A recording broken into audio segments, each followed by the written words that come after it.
Melissa. Good evening. How are you doing? I'm doing very well. Thank you so much for having me. I'm so excited to be here. It's a pleasure and an honor. Thank you very much for being with us and thank you for dedicating your time. We are already live on Facebook, on YouTube, but as you know, on LinkedIn, we need a couple of seconds so that actually LinkedIn sees that we are live. Please smile because we can change the thumbnail afterwards. Yes. Okay, now we are live also on LinkedIn, and that's absolutely amazing. All right, great. Welcome back to the Swiss Quality Consulting Podcast. Today, we're diving deep into the most misunderstood superpower in leadership. Our guest today is Dr. Melissa Robinson-Winemiller, widely known across the globe as the Empathy Queen. But don't let the title fool you. This isn't about soft feelings. It's about high-stakes human performance. Melissa has a fascinating journey. She spent 20 years as a professional musician and university professor before running with a toxic, unempathetic leader, changed the trajectory of her life. She took that experience and turned it into a mission, becoming a leading authority on empathic leadership and the author of the groundbreaking book, The Empathic Leader. She's here to prove that empathy isn't just nice to have. It is a business strategy that drives retention, innovation, and serious profit. Yes, serious profit. She's real, she's raw, and she's here to show us how to stop being so hard on ourselves so we can lead others better. Melissa, welcome to the show. Thank you. I'm so excited to be here, and I really appreciate being on so many platforms. You guys are everywhere, which is wonderful. Bless you. Thank you very much. Thank you. Melissa, before we start, please allow me the personal question. So before we start talking about career and empathy and business and profit and ROI, tell us about the Melissa that we see before us as a person, the lady, how she has become who she is today. It's been quite a path. Because I started out as a professional musician. I was a French hornist. I Mm-hmm, played in mm-hmm, orchestras. I got to play all over the world. I got to play with people mm-hmm. like Ray Charles, Mannheim Steamroller, and it was fantastic. But I ended up figuring out that that's not always financially stable. So I got my first doctorate, went and became a professor, and ended up in a situation that was just so horrifically toxic and awful that I ended up having to Yes, leave. By the end of it, it took 7 years yes. to devolve, but I had to leave music altogether. So I was doing consulting with my husband at the time in the healthcare space, and we were, seeing what was going. We did everything for like smaller organizations, surgery centers, pain Mm-hmm. clinics, that sort of thing. But they kept running into the same kinds of problems where it really seemed to boil down, especially with some of the surgeons, to emotional intelligence and what I thought was a severe lack of empathy. So I decided to go back and do a second doctorate, which is in interdisciplinary leadership. And my dissertation is on empathy and leadership. That's what I want to know about. That is, I really believe, is a missing key to so many of the issues that we see. So that's where I'm at right now. I've finished up my research. I'm writing my dissertation. It should be done by August, which means I'll have that second doctorate done, which would be wonderful. Respect. Thank you. Thank you. And a little bit of madness, I think, but that's all right. You know? Is it in my imagination, but please correct me if I'm wrong. I think by far less than 1% of human beings, by far less than 1%, would have two PhDs. I would say probably less than that, only because I think the number of people who actually have completed doctorates is only like 2 or 3% to begin with. So, yeah, much less So in two 2. PhDs, Yeah, in 2 completely different fields. That's really yes, unusual, yes, because yes. I've seen people that have, like, engineering and math or, Yes. things that go together, but I'm Two like, close fields. Yes. yeah, I'm like, phew, all over the place. Amazing. You're amazing. Okay, Melissa, why do you compare empathy to a treadmill?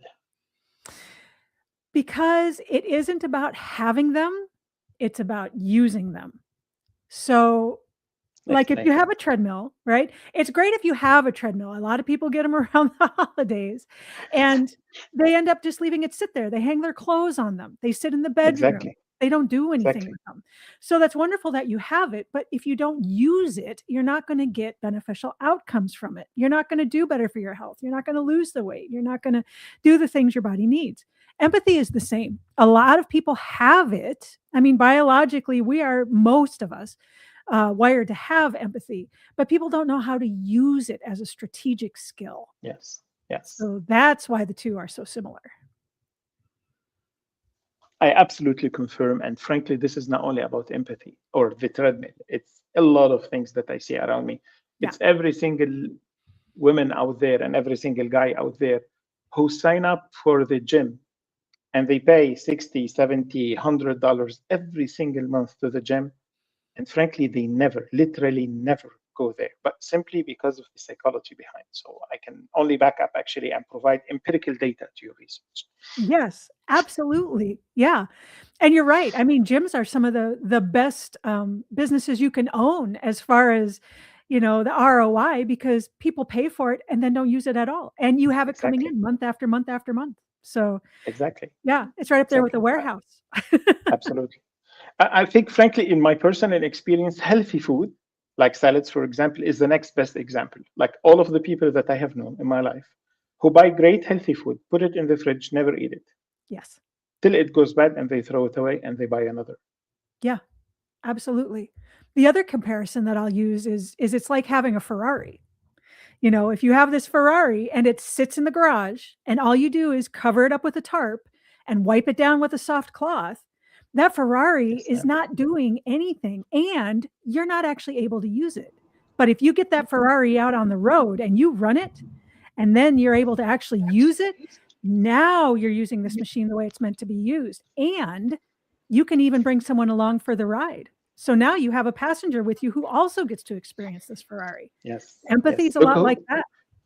Absolutely. Look who joined us. Look at the beautiful lady who has joined us. Hello, Belgi. Hey, hello, Melissa. Hi, Mahmoud. So good to see you.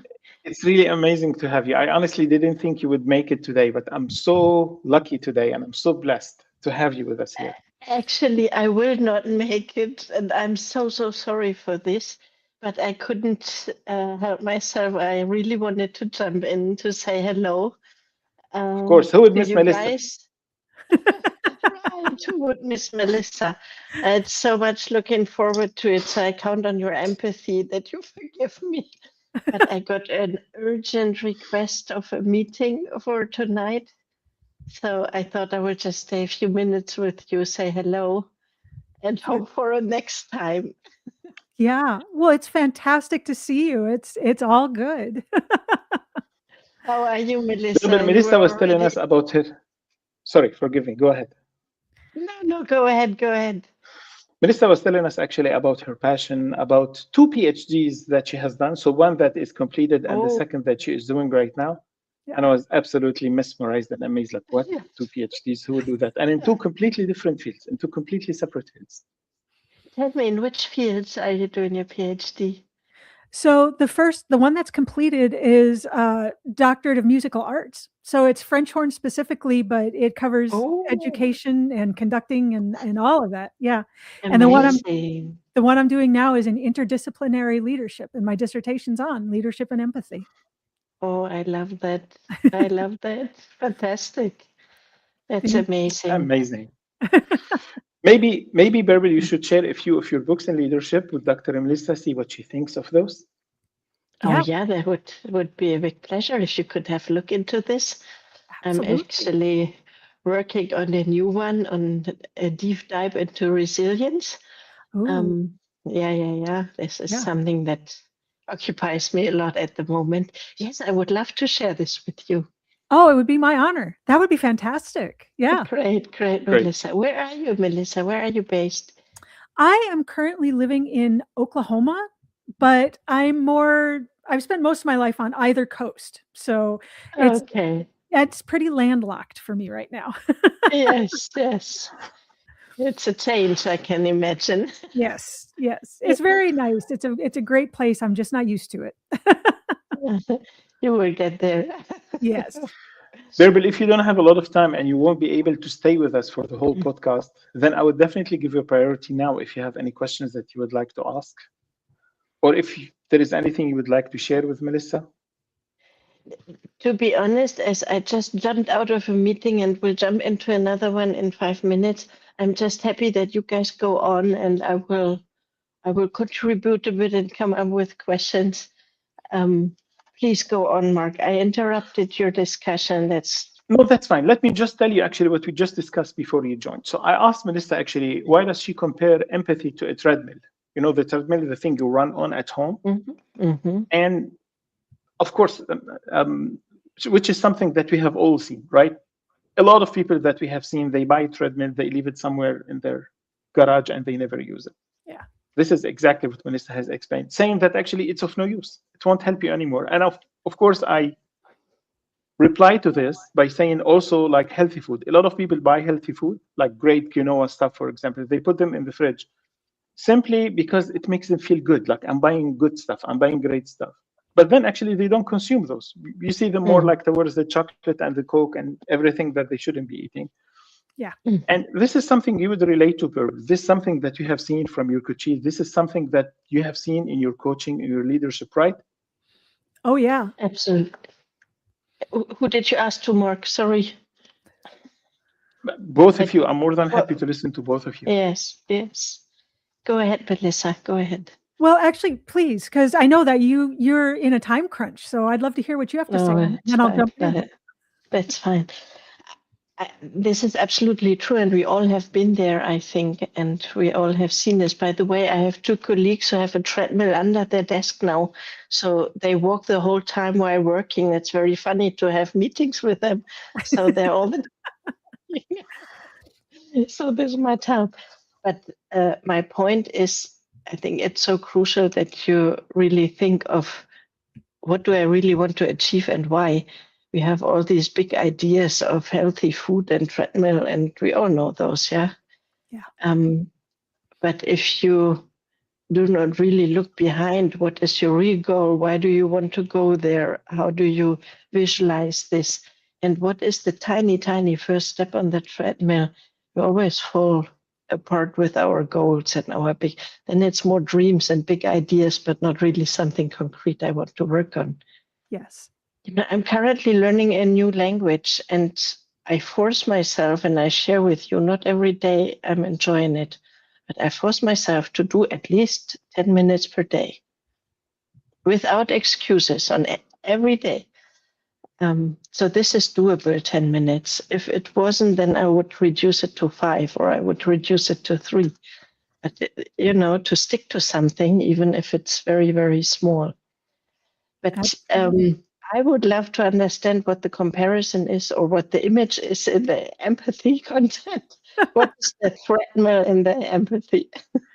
Well, it's like you said, you know, that then both of you have said, you know, people have these things. They have a treadmill. They have the healthy food. They have the knowledge, but they're not using it. So if you have a treadmill and it sits in the corner and, you know, your cat sleeps on it, that's great. You have it, but it's not being used. And empathy, because so many people think of it as a trait. It's something that we just have, right? They don't think it's something you have to actively use like a skill. And that's kind of part of the point here, is it is a skill. It's something you can learn. It's something you can practice. Like you were talking about practicing your language, right? You can practice it and you can get better at it. And that's why it's so important to understand that this isn't just something that we just carry around and have. You have to use it, or else it isn't as valuable as it could be. Yeah. Melissa, I sometimes meet people, they get a bit confused between sympathy and empathy. Could you share your thoughts on this with us? And then I will quietly sneak out while you're speaking. Yeah, no, and you're right, because people put sympathy, empathy, and compassion all together in like this big ball, and they're completely different. So empathy really isn't about feeling. Empathy is about understanding the perspective of the other, and feelings are one way you can do that. But there's 43 different definitions of empathy. So that's only one. We can take the other person's perspective in a lot of different ways. So when you're taking that other person's perspective, but you're doing it through their eyes, you're understanding it through how they see the world, that's empathy. If you're trying to understand it through your own eyes and bringing along your baggage and what you understand, that's sympathy. Now, the problem is the second you bring your baggage in there, you're comparing what you think the situation is against what the situation is, which means there's a judgment there. And empathy and judgment cannot exist in the same space, ever. So that's why sympathy can come off as being something very negative. That's why our medical professionals are trained not to use sympathy. They're trained to use empathy. Because if you're approaching a patient on what could be the worst day of their entire life, and they get this negative feeling that they're kind of silently being judged in an, oh, poor you kind of way, you're going to get negative results. So there's actually a really big difference between the two. Fantastic question, by the way. Thank you. Thank you very much, Melissa, for sharing. I really appreciate that. Yeah. All right, Melissa, let's continue, please. I have prepared a few questions, and frankly, I'm so much enjoying the discussion because it's like making me actually think of new questions. I find it absolutely amazing that you say that empathy is also good for business. As I said in the introduction, that you say actually it brings profit. Oh, yeah. How can we actually see the impact of empathy in a data spreadsheet? So to begin with, this actually goes back to a study that was done by Ernst & Young in 2021. So this is Ernst & Young, right? Big Four consultancy, huge pool of data, leaders, employees, everybody. And specifically, they were looking at the effects of the Great Resignation. And what they found is that leaders that lead through empathy and understanding the perspective of their people were able to raise innovation by 86%, productivity by 87%, and profit by 84%. So we have this Big Four global consultancy that's saying, look, this is how this comes out. We can actually see this and define it on a spreadsheet. Now, when you're looking at the spreadsheet, what you're really looking at are the human costs. What is the cost of employee attrition? What is the cost of quiet quitting and great resignations and generational friction? What are these things? What is the cost of not really understanding our customers, not taking their perspective in a way that's going to help us do business better? What is it costing us to have continued friction going on between our management and burning our leaders out? So that's where it really comes in on the bottom line. And this can be, when you think about the use of empathy through just communication, Grammarly State of Business Communication report says we lose in the United States 1.2 trillion with a T dollars annually. So, the cost is there. It's just a matter of finding it and using this ability to take other people's perspective to start putting these things back into our bottom lines. Did you say that you guys in the United States lose 1.2 trillion with a T? Yes. And that was in 2023, so it's only gotten worse. Oh, it's only gotten worse because you said of issues related to communication and lack of empathy. Yes, by not using empathy to be able to communicate clearly, because empathy ties into all emotional intelligence skills, whether it's communication or management, motivation, whatever. By using empathy first to understand perspective, now these other emotional intelligence skills actually work. So because we're not using communication well, because we're not understanding the perspective of the other person to begin with, that's what we're losing. 1.2 trillion at least. And it's only getting worse with AI too. That's creating a lot of issues because AI can't take anybody's perspective. So can you, just to help me and help maybe people like me who are listening to you saying this, can you give us one or two examples, concrete examples of how, for example, the behavior of a manager lacking empathy could impact any business process, which leads actually to the company losing resources, losing money, losing time, losing efficiency? Sure. Let's stick with communication for a second, since we're already there. So because of the onslaught of all the different kinds of communication, right? And a lot of these are brought in by management. So you have Teams and you have phone calls and you have email and you have meetings and the whole, this meeting could have been an email meme and all of this stuff.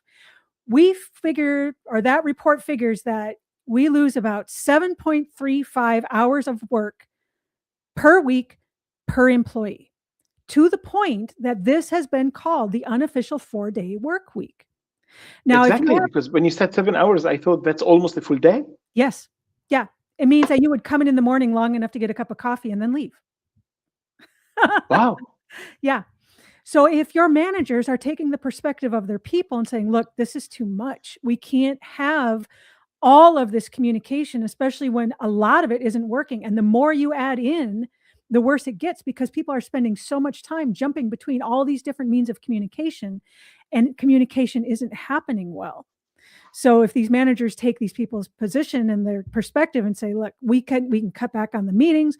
We don't need to have 6 different, Slack, Teams, Google, whatever, to be able to communicate. We can actually let our people get their work done. Suddenly now that communication conflict, at least in part, is cleared up. And all it took was being able to put themselves in the perspective of their people and say, yeah, this is too much. Nobody can keep up with all of this. Yes. Yes. I wanted to ask you why, in your opinion, the old command and control style of leadership fails today, but I think you've started to answer this, right? Yeah. And I don't think it's worked for quite a while. If you're looking at command and control style of leadership, it comes from a leadership theory going back to like the 1900s. Think Henry Ford and Industrial Revolution and that kind of thing, where people, the organization was thought of as a machine. And so people really were just cogs and part of this mechanism. So the point of having a manager was, it's the manager's job to fix the people because it's a machine. And that isn't to say we don't need managers or there isn't a place for them. There absolutely is. But management and leadership are different. If you're trying to manage an entire organization as a machine and all cogs are disposable and everything can just be taken apart and put back together, it's not going to work because it's too rigid. We move too fast today. There's too much stuff happening. Organizations are better thought of as an organism. It's going to grow. It's going to contract. It's going to evolve. You think of these different systems as different organs: the brain, the heart, the nervous system. Command and control style leadership isn't going to work for that kind of organization any more than it would work if you were trying to control an actual organism like an elephant. That's how things get out of control. So command and control style leadership really never did work well, but really doesn't work well with as fast as things move today.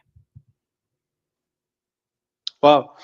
I heard the number of 1.2 trillion and it shocked me, like I'm sure it shocked a lot of other people. But I'd like to put it more in perspective, Melissa, if you allow that. Yeah. For a company, let's say for an SME, for example, roughly, if we can put a number, what would that number be? Like, for example, how much % of their budget or of their revenue, in your estimation, would they be losing because of an unempathic leader? Depending on the degree of the lack of empathy, because just like other behaviors, it all kind of exists on a spectrum.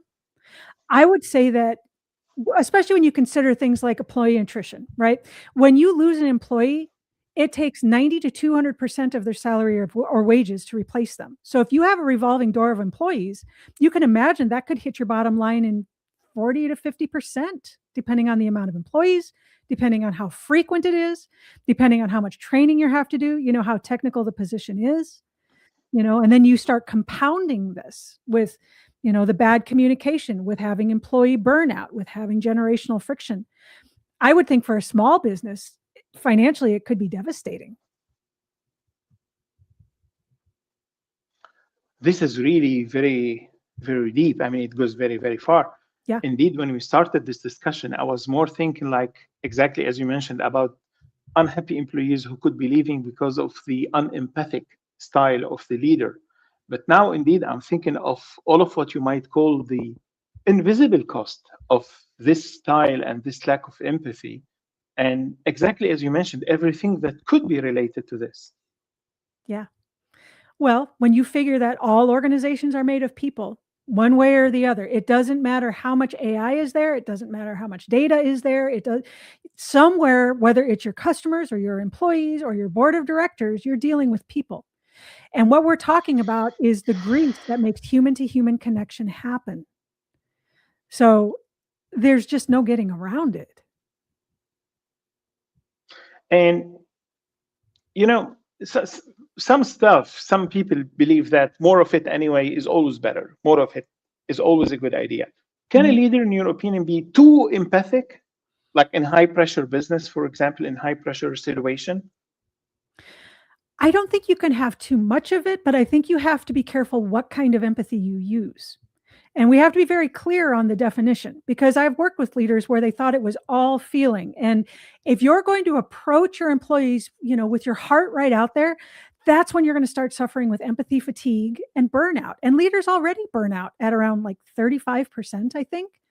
Being a leader is not easy. If it were, everyone would do it, and they don't. Yes. So, Yes. Yes.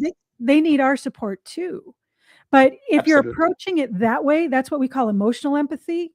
I don't think that's right. And also, if you're using empathy as an excuse to be kind of a pushover and not make the hard decisions and not have boundaries in place, that's going to cause problems. But those things aren't necessarily empathy. Those are some of the myths about empathy that are out there that people have kind of glommed onto that don't really work for anybody. Right. Okay.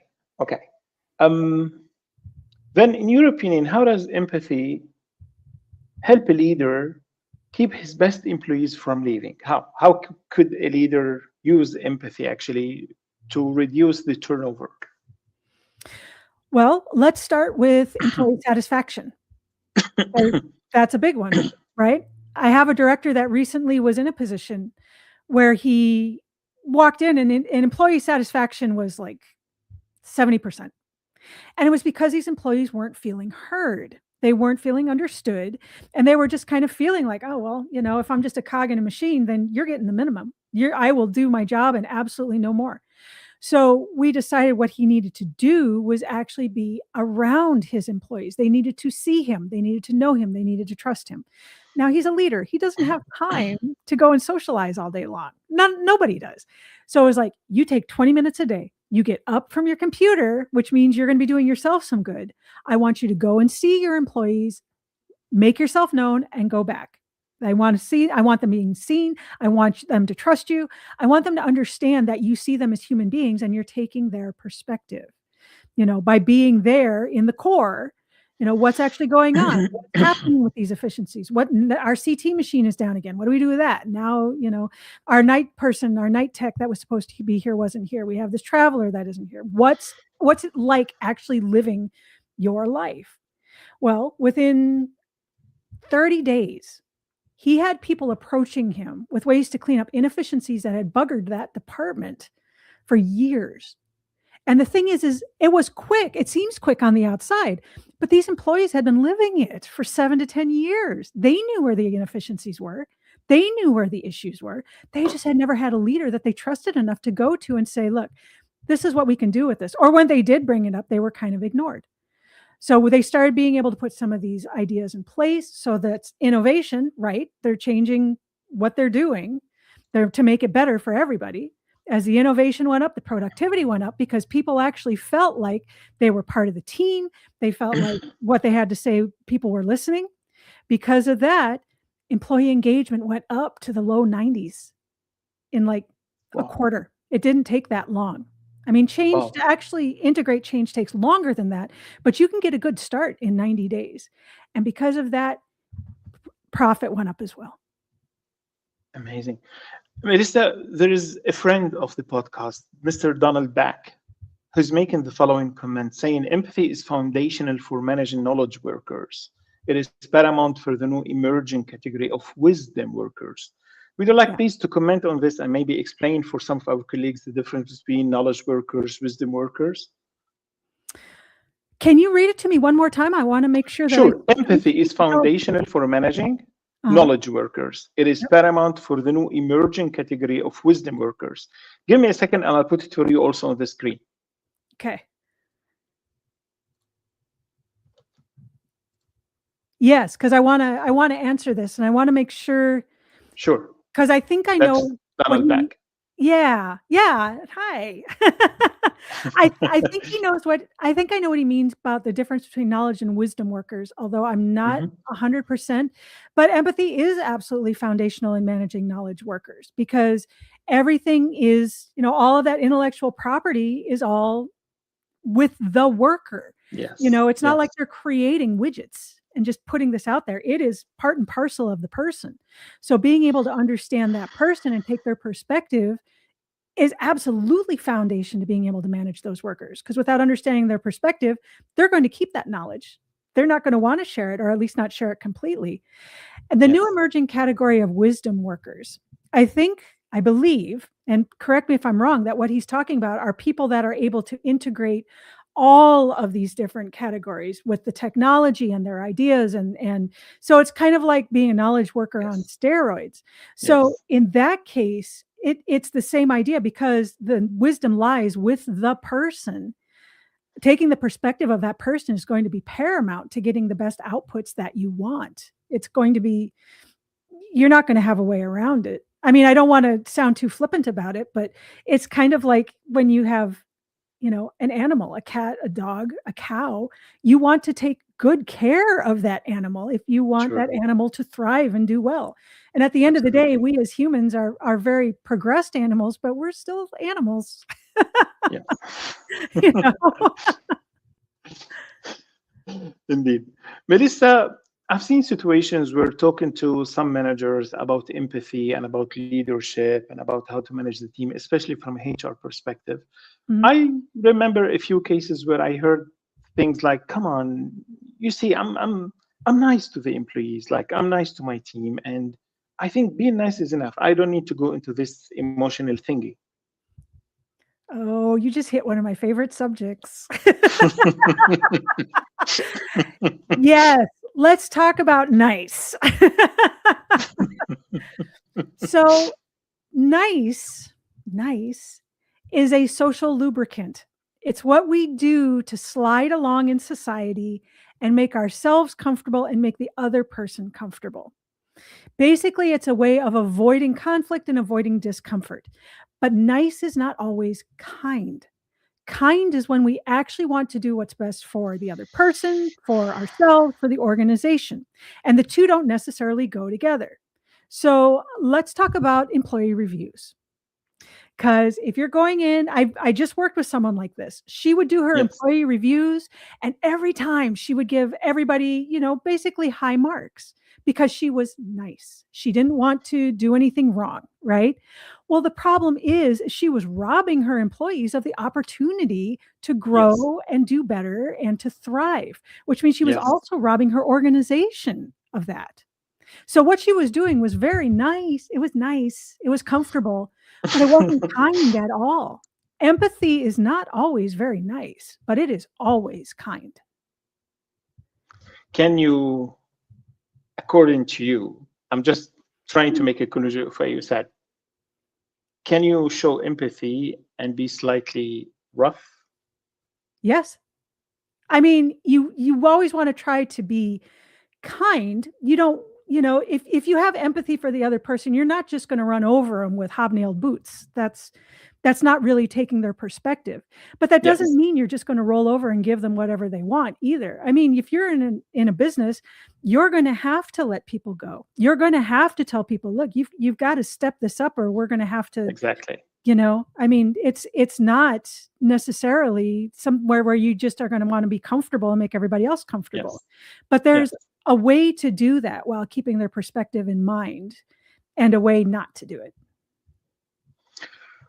Would you mind that we try actually to emulate the situation? Let's say that I'm an employee. You need to fire me because I've performed very, very bad on the job. You've given me many warnings. I Mhm. haven't corrected my attitude. You need to fire me, but you want to do it with empathy. Right. How would you speak to me? Well, the first thing I would keep in mind is that not only do I need to have empathy for you, but I need to have empathy for all the rest of my employees. If you're this Mhm. employee that has this bad attitude, you're probably creating malaise within the organization, which means Mhm. that I need to keep in mind that, everybody else has a perspective for this as well. So I would probably start by just saying, okay, we've done this, we've done some reviews, because by this time we should have done several reviews. I Yes. should have already said, okay, here's what I need you to do, and been very clear about it, because clarity is kindness. If I Yes. expect you to do something, I need to make sure I'm very clear on what it is that I want you to do.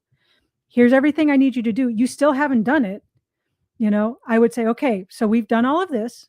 We've really tried to work with you to be able to make this work. Somehow this is just not working. And I can see you're not happy here either. So if this is making you miserable and it's making everybody around you miserable, why don't we try to find you somewhere where you can thrive? Because right now you're not thriving. So I let's love this. talk. Let's see what we can do with your resume. Let's get it out there. Let's get you somewhere where you can grow and really fulfill your potential instead of being miserable. I love this. I absolutely love this. I really admire how actually even firing somebody has been, in your own words, turned into you're not thriving here, you're not growing. Maybe there is a better place where you can grow, you can thrive, and maybe we can help you. Yeah. Let's make That's this a win-win absolutely amazing. situation. Yeah. Melissa, what was the biggest lesson you learned from your amazing TEDx talk?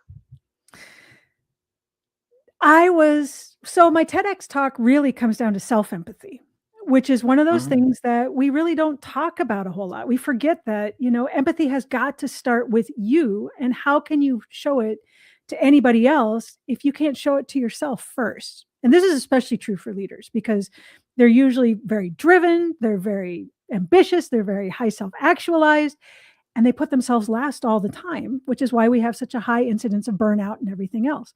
So Yes. when I put this into my TEDx talk, I felt like this is something I wanted to put out there and have people actually hear about because we don't hear about it. And I've been amazed at the reaction I've gotten. We're at like 164,000 views in 6 months. That's Oh. fantastic. That means people want to know. Yes. Indeed. This is really an amazing way, actually, of looking at things. Melissa, my last question, if you allow that. Yeah. Is it true that empathic teams are actually more innovative? Yes. How? Explain, please. If you have a team and this team is cohesive, there are studies that show, there's research that shows you are going to get more out of them. They're going to be more innovative because they're not going to be scared to talk about things. They're not going to have someone being like, oh, that's a stupid idea. That's going to be, oh, well, let's talk about that. Let's flesh that out. Let's see where that goes.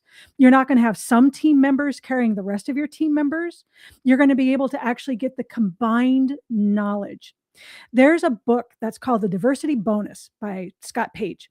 And what he talks about is how diversity isn't necessarily about, different physical attributes, but rather diversity is what happens when people come from a lot of different backgrounds and bring that mental property in and then allow it to simmer and work within a collaboration or a team.